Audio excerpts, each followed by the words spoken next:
Ibu mestinya, halo. Ketika saya tanya, apa yang Ibu ketahui tentang rawatib? Apa kata Nabi maksudnya? Maksudnya barang siapa yang dia menjaga rawatib 12 rakaat, dia menjaga itu berarti apa, Bu? Bukannya sekali melakukan, tiap hari dia jaga betul jangan sampai lepas. Maka di akhirat nanti Allah akan bangunkan rumah atau istana di surga. Ya. Ya, rawatib 12. Kalau tidak 12 rakaat, paling tidak yang 10.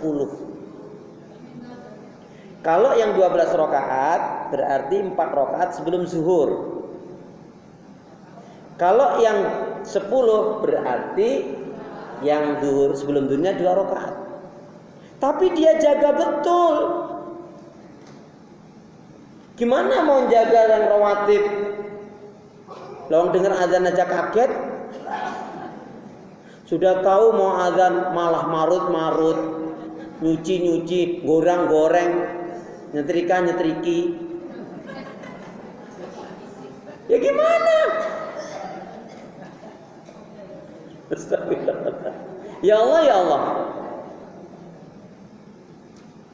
Bu, orang yang betul-betul menjaga salat, dia ngerti nih, 5-10 menit lagi ini mau azan, diambil air wudhu. Dia menyiapkan diri.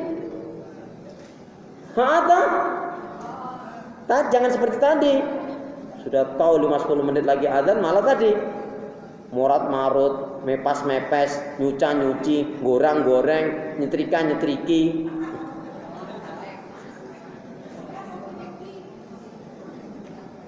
Astagfirullah. Ya Allah, ya Allah. Yang 10 berarti ya termasuk rawatib. Ya. Cuman kalau yang 10 berarti duhurnya dia 2 sebelum duhur. Sama. Ya.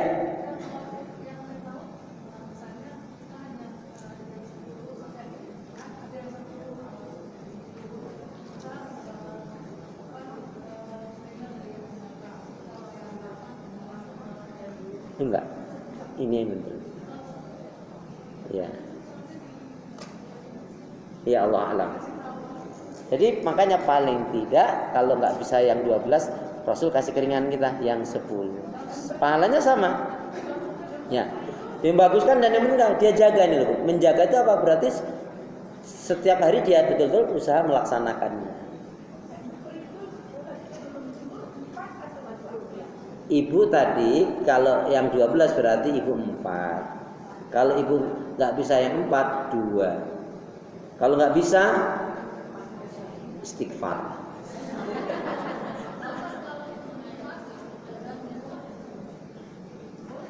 Enggak, maksudnya kalau 4-2 itu tetap 2 salam pelaksanaannya, nggak langsung. Nah, cuman kalau kita nggak bisa ngambil yang 4, paling nggak 2, ya 10 gitu loh Bu. Kan 10 itu jadi kan yang sebelum zuhur 2 rakaat. Kalau yang 12 kan berarti yang gitu loh Bu. Ya. Yang number 7. Iya sebelum 7 berarti 6. Padahal aku keliru. Duha.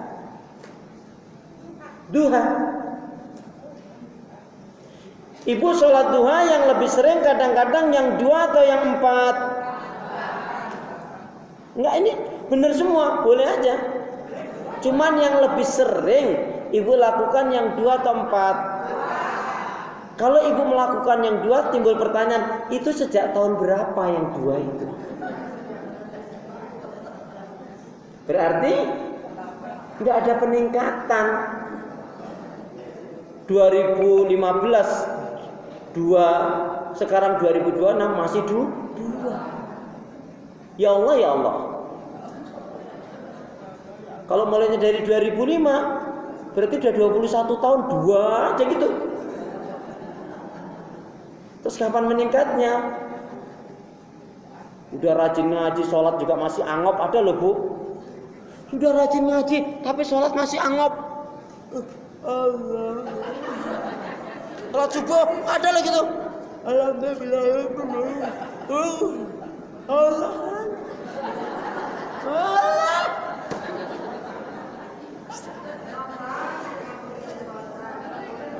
Ya nggak boleh. Ditahan. Kalau mau tahan. Tapi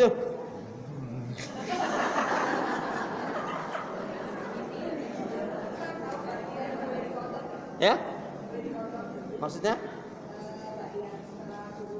Enggak gini. Pengertian qadha itu begini. Secara umum Ibunda Aisyah radhiyallahu anha mengatakan nanu numaru biqada'i siyam wala numaru biqada'i shalah. Kita ini kata Ibunda Aisyah, kata Nabi, perintah Nabi apa? Hanya diperintahkan untuk mengqadha saum puasa, tidak mengqadha salat. Pengqadhaan salat ada kecuali. Nah, enggak apa-apa ya, punya. Sedikit. Qadha salat contohnya ibu-ibu sekarang kan azan zuhur jam 12 kan? Ibu jam 12:30 atau jam 1 datang tamu tapi ibu belum sholat. Maka ibu wajib qadha sholat ibu ini. Ibu jam 12:30 atau jam 1 datang tamu tapi ibu belum sholat, maka ibu punya hutang 1 sholat, ini wajib diqadha.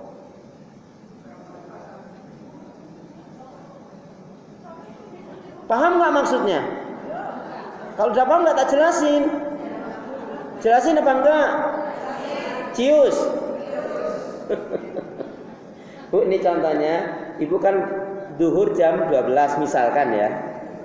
Ibu kedatangan tamu 12:30 atau jam 1 ibu belum sholat, maka ibu punya utang qadha sholat, yaitu sholat duhur ini. Kedatangan tamu maksudnya datang bulan.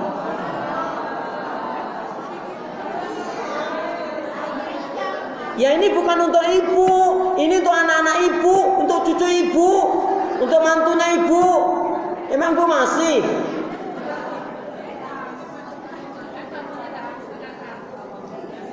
Ini kan contohnya, ya. Asalkan berarti jangankan sampai setengah jam. Halo, misalkan bu, misalkan ya datangnya itu jam 12:04. Jangankan lebih, pokoknya sudah Allahu Akbar, Allahu Akbar. Setelah la ilaha illallah 5-10 menit kemudian datang tamu, ibu punya utang. Kalau belum Nah tadi kan tanya, gimana Ustaz cara mengqadhanya? Nanti ketika bersih. Nah ya. Ini ketika bersih ya tergantung. Ibu seminggu, ada yang 10 hari. Yang 8 hari juga ada, yang 4 hari juga ada. Ya tahu lah.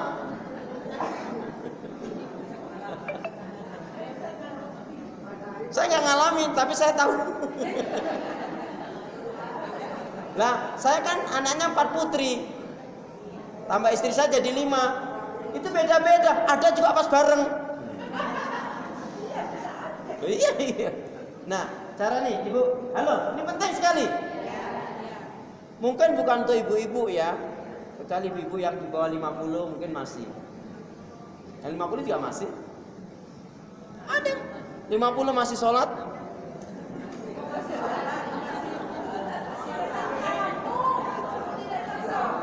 Ya, gimana bu tadi cara qadhanya? Ini mohon maaf banyak juga yang belum ngerti. Cara mengqadhanya ketika 3 atau 4 hari atau 5 hari atau 1 pekan bersih ya. Tadi utangnya duhur kan misalkan. Ibu 1 pekan itu ternyata bersihnya di maghrib. Setelah mandi janabat, ibu sebelum sholat maghrib maka ibu tebus itu sholat duhur itu. Ya, mau waktunya ba'da isya juga tetap nggak pengaruh, karena itu yang harus didahulukan. Memang sebagian ulama, ya, iya cuma 1 aja. Kan selebihnya nggak kena wajiban. Maaf lah bu, berapa banyak wanita jam 12:30, jam 1 dia, mohon maaf ya, datang men itu atau datang tamu itu, alhamdulillah aku nggak sholat katanya. Padahal dia aturan punya hutang sah. Ini kan ilmu, Bu. Mana? Enggak. Kan asalnya udah kewajibannya kan kalau sudah haid kan kena. Makanya mohon maaf. Kalau tamunya datangnya sebelum azan, enggak pengaruh. Ya, pokoknya asal telah azan 5 menit, 10 menit, 15, apalagi lebih dari itu sudah kewajiban. Apa rahasianya? Rahasianya adalah agar kaum wanita terutama menyegerakan panggilan sholat. Jangan seperti tadi, dengar azan malah kaget. Paham ya? Nanti anak ibu, cucu ibu, atau mantu ibu belum ngerti, kasih tahu. Itu caranya. Ya? Bukan, tadi dari Fatimah tadi doa. Ini dari Bunda Aisyah, dari keumuman tentang nahnu ma'ruf bi qadai siam. Kita kaum wanita terutama diperintahkan untuk mengqadha puasa, tidak mengqadha sholat. Nah, pengqadhaan sholat kecuali ada kasus lupa. Ibu pernah lupa? Sering nggak? Ih, serem banget kalau sering.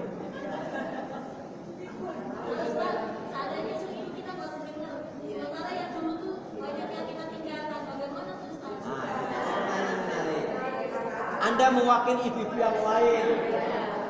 Ini seneng banget. Bu katanya, Ustadz aku baru dengar, baru ngerti. Gimana yang dulu-dulu? Masya Allah Bu, Allah maafun, Allah mengampun, Allah maha penyayang. Ibu nggak boleh nggak, ibu tidak harus mengkodok lagi. Kenapa? Cukup menebusnya dengan 3 hal. Istighfar, memperbanyak amal ibadah kebaikan, sholat sunnah, pokoknya perbanyak amal kebaikan secara umum, dan sedekah. Itu saja. Alangkah beratnya pupuk, lawang yang ada ini aja kadang-kadang masih keteter. Itulah, karena itu kan belum, dan Allah tidak membebani hambanya kecuali setelah hamba itu ngerti ilmu. Nah, artinya apa? Kalau baru ngerti, bahkan makanya kemarin-kemarin abailah gitu, entah puasa, entah sholat, ya sudah tadi banyak istighfar, perbanyak amal kebaikan ibadah dan sedekah. Tutup buku Bengkulu Semarang.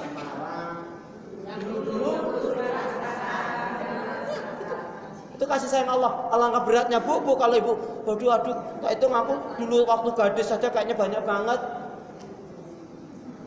Jangankan gadis Ustadz, wong udah gak gadis saja kadang-kadang juga malas sholat ada. Wong sampai sekarang aja ada yang masih malas sholat. Mana? Ustaz, itu ibu ya, paham ya? Itu yang dimaksudkan mengqadha sholat. Ibu ketiduran maghrib, tidur maghrib. Dalam mimpi perasaannya sudah terpisah. Ingatnya jam segini nih. Ya Allah, kok tadi malam belum sholat? Ya sekarang ini nebusnya. Itu cara mengqadhanya. Bahkan ibu cerita ya. Pas cerita tapi ya Allah, berarti aku setahun yang lalu aku nggak sholat. Padahal dapat ilmunya. Ya saat ini nebus. Jadi tidak memandang waktu. Iya. Itu. Iya. Enggak waktu tadi hutangnya kan zuhur. Belum bersihnya belum tentu zuhur juga kan. Bahkan bersihnya boleh jadi di isya. Maka sebelum sholat isya, memang ini ada 2 pendapat. Sebelum isya yaitu qadha dulu. Ya, tapi ada yang mengatakan tetap boleh isya dulu. Itu hanya bagian pendapat, tapi intinya tetap mengqadha. Intinya orang yang melahirkan, hitung aja pun. Ketika dia melahirkan belum masuk sholat, selesai. Ya, kan sebelum melahirkan misalkan dia Allahu Akbar, keringanannya dia dalam keadaan berbaring kan dia bisa sholat. Ya itu tergantung. Loh, kalau dia misalkan sebelum melahirkan itu dia sudah wudu, kalau dia keluar selesai. Itu pun tadi kalau dia keluar, yang misalkan darahnya pecah, tubannya misalkan, ya, dia kan tidak kewajiban sholat. Dihitungnya tadi, andaikan sudah waktu sholat, cuma satu sholat juga. Yang dia sebenarnya tidak kena kewajiban. Coba alangkah bebannya kalau setiap sholat, aduh ya Allah, gitu ya. Itu keringanan yang Allah berikan. Mohon maaf, ini kan ilmu yang masih banyak belum tahu di kita. Gitu ya, ya.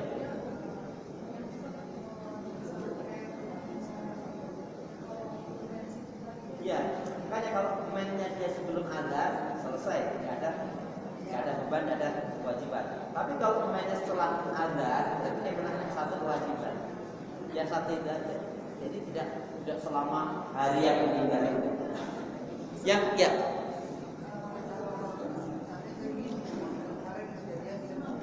Ya.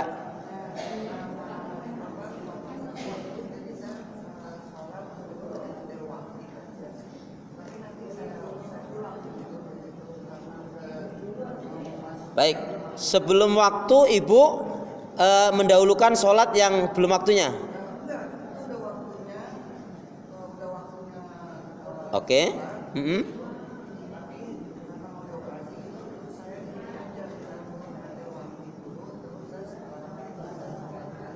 Nggak perlu, sebetulnya ibu nggak perlu sholat lagi, cukup sekali itu aja. Ya kan sudah lakukan.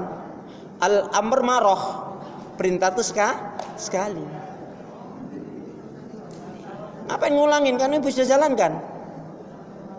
Ibu ragu, khawatir, nggak boleh. Itu kan ada 3 sahabat, masalah tayamum kan, nggak dapat air itu kan. Yang sholat, yang satu ngulangin lagi, yang nggak ngulangin malah dapat 2 pahala, yang ngulangin malah 1.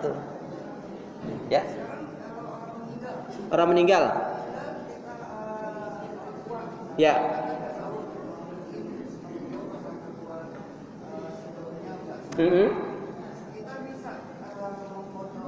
Nggak perlu diqadha.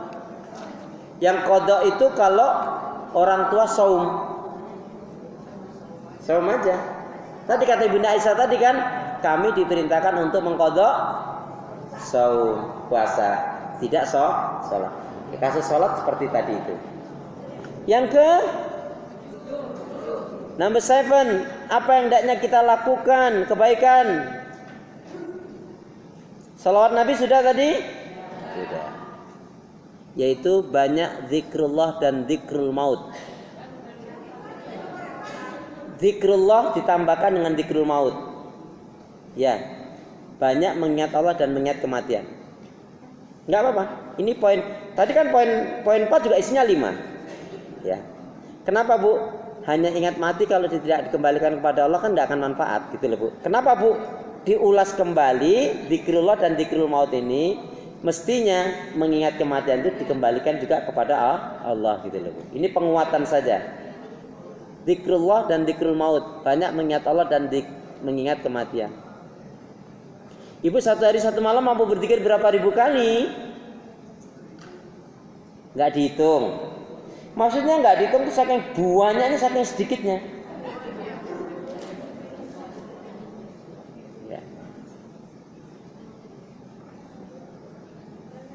Baik, itu dihitung sudah 11 lebih ya Bu ya. Kemudian thalabul ilm. Ya, menuntut ilmu, menimba ilmu. Bermajelis ilmu. Yang ke 9. Duha sudah, rawatib sudah, qiraatil Quran sudah, tahajud sudah. Mendoakan orang lain juga sudah. Thalabul ilm sudah. Mengingat kematian, ingat zikir dan mengingat kematian sudah. Yang ke-9? Yang ke-9 adalah yaitu as-shadaqatu fi waqti subhi. Nah, ternyata ini Bu, sedekah waktu subuh itu jangan Ibu memahami kaku. Intinya sebetulnya usahakan setiap hari Ibu keluarkan sedekah. Boleh jadi nih Ibu di rumahnya ada kencerengan itu kan, ya. Boleh jadi ibu masukkannya setelah sholat subuh, boleh jadi sebelum subuh, boleh jadi waktu dua. Walaupun ibu memberikannya 1 pekan kemudian, 2 pekan kemudian tidak masalah. Tapi membiasakan, yang dinilai itu membiasakan sedekah setiap hari. Bentuknya nggak mesti ibu cari orang kemana-mana. Masukkan dulu misalkan ke kotak ibu, kancrengan itu tadi. Nah, soal memberikannya apa 1 pekan, 1 bulan tidak masalah. Tapi pembiasaan diri ini intinya sedekah itu di waktu subuh. Itu. Jadi nggak mesti sebelum subuh atau setelah sholat subuh. Intinya di hari itu bersedekah. Untuk sedekah catatannya cuma 1, mengeluarkan zakat, infak dan sedekah itu catatannya cuma 1. Apa itu? Keluarkanlah zakat, infak, sedekah Anda biar banyak, yang penting ikhlas. Daripada sedikit nggak ikhlas, lebih baik banyak tapi ikhlas. Nggak dibalik, memang begitu. Yang ke 10, coba gantian dong, masa aku terus.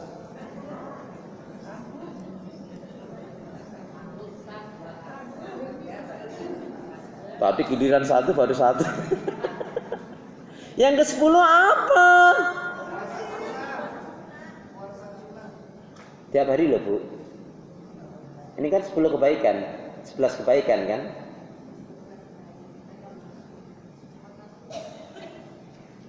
Ya puasa sunat, tapi ini yang kayaknya setiap hari, keseharian.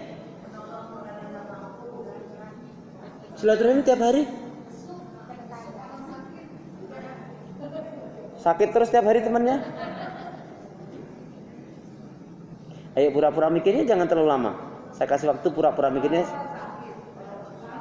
Itu kan spontan sekali waktu.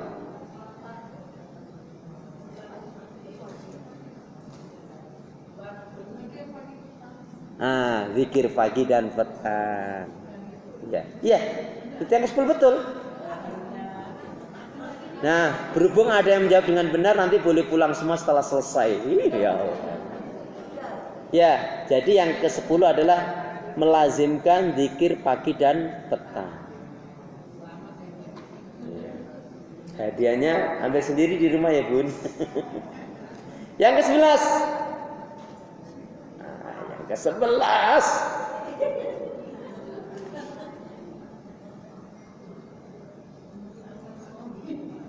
Yang ke-11 apa?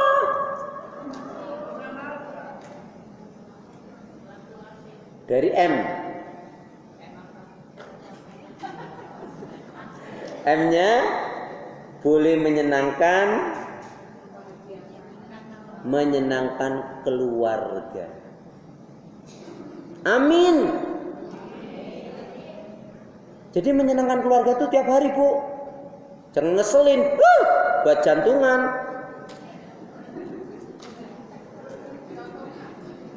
Contohnya nyenengin keluarga.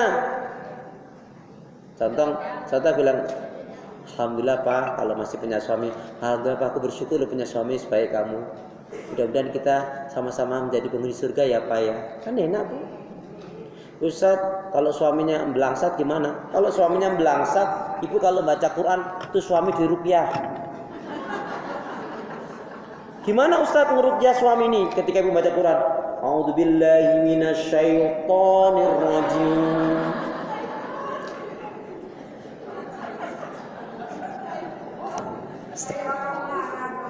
Loh, kalau dia marah kan, kamu kok gitu mah? Pas syaitan gak ngeliat aku.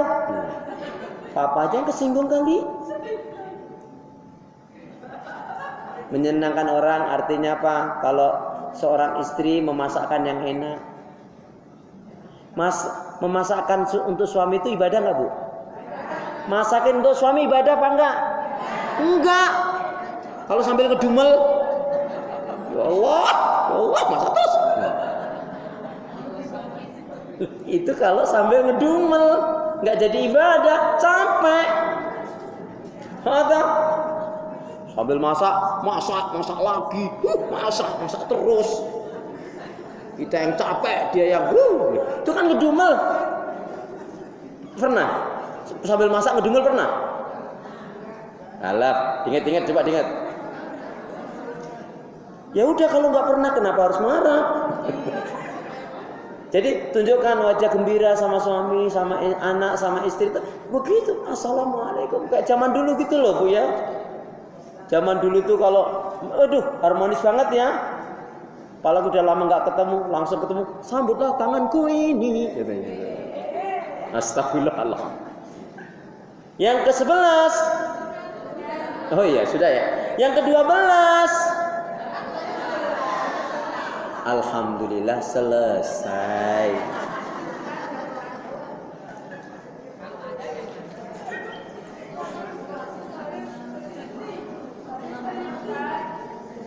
Gimana Bu? Iya, terutama empat terbilang tadi. Empat terbilang tadi kan saru huruf, ya, saru huruf tadi kan, ya, Dzulhijjah. Cuma nanti kalau di Muharram Dzulhijjahnya ini kan amalannya ada tambah lagi seperti haji, ya puasa, seperti kurban, Dzulhijjah. Secara umum Nabi begini, ada dua hadis. Satu hadis mengatakan, sungguh Rasulullah, kata sahabat Nabi, saya lupa, Rasulullah di bulan Rajab itu, hadis ini perhatikan, Rasulullah di bulan Rajab, aku temukan Rasulullah di bulan Rajab selalu berpuasa, hampir tiap hari berpuasa. Tapi hadis yang lain atas sahabatnya juga, aku waktu bulan Rajab dengan Rasulullah hampir tidak pernah berpuasa atas sekali waktu. Intinya berpuasa di bulan Rajab boleh-boleh saja, baik-baik saja, tapi tidak usah mengkhususkan kalau sampai 3 hari sekian, sekian, itu yang dhaif, itu yang palsu, kan gitu kan. Barang siapa yang dia berpuasa Rajab 10 hari beruntun, maka baginya surga, ada kan gitu? Nah itu tidak ada. Palsu, bukan dhaif lagi. Yang lain, kalau dhaif itu lemah, kalau banyak itu boleh diamalkan malah. Tapi kalau palsu, di kitab palsu aja nggak ada. Palsu, ya sekali. Nah ini malah benar. Barang siapa yang dia membaca ayat kursi sebanyak 277 kali tanpa nafas, yakin mati. Coba deh. Baik ya, kita berdoa yuk. Ya.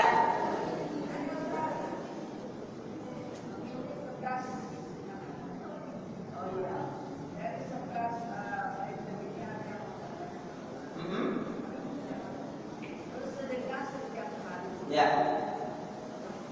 Ya. Nggak apa-apa, memberikannya nggak apa-apa.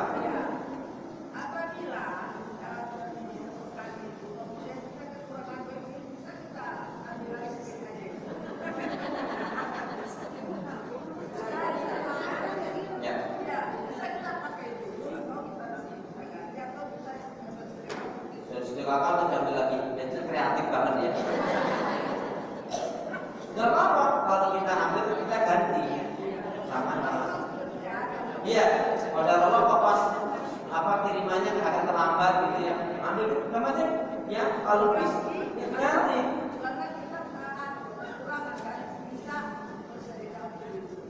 Enggak, kalau itu kelewat kreatif banget.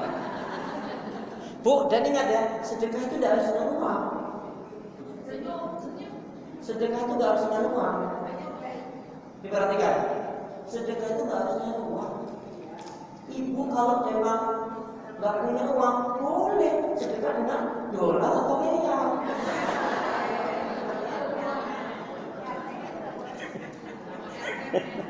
Jadi kalau nggak punya uang boleh, Bu Evi, dolar atau real bagus itu. Jadi kita berdoa. Bismillahirrahmanirrahim. Allahumma khtim lana bil Islam wa khtim lana bil iman wa khtim lana bi husnil khatimah. Ya Allah, akhirilah kehidupan kami dengan Islam, dengan iman dan husnul khatimah. Ya Allah ya Arhamar Rahimin, janganlah kau matikan aku kecuali setelah amal ibadahku lebih banyak dari dosa-dosaku. Ya Allah ya Arhamar Rahimin, berilah aku hati yang bersih, pikiran yang jernih, lidah lisan yang selalu jujur, akhlak yang mulia, hidup dan mati dalam ketaatan, keimanan, ibadah, sabar, dan syukur. Amin ya rabbal alamin. Subhanakallahumma bihamdika asyhadu an la ilaha illa anta astaghfiruka wa atubu ilaik. Ibu mohon maaf ya kalau ada tutur kata yang kurang sopan, kurang berkenan. Lebih-lebih ini kita juga menyiapkan diri untuk menyambut sebentar lagi kita Ramadan. Maka maksimalkan amal-amal tadi, jauhkan keburukan musibah. Punya niat yang baik, segera tunaikan, beramal saleh jangan ditunda-tunda. Ikan sepat, ikan gabus, lebih cepat lebih bagus. Burung irian, burung cendrawasih. Cukup sekian. Saya kembalikan kepada Ibu Evi. Assalamualaikum warahmatullahi wabarakatuh. Waalaikumsalam. Tadi 11 amalnya untuk di bulan Rajab dan 4 bulan haram itu yang pertama menjaga sholat, lalu yang kedua qiyamul lail, yang ketiga salawat Nabi, yang keempat zikir, doa, tilawat Al-Quran, lalu mendoakan orang lain. apa? Mendoakan orang lain.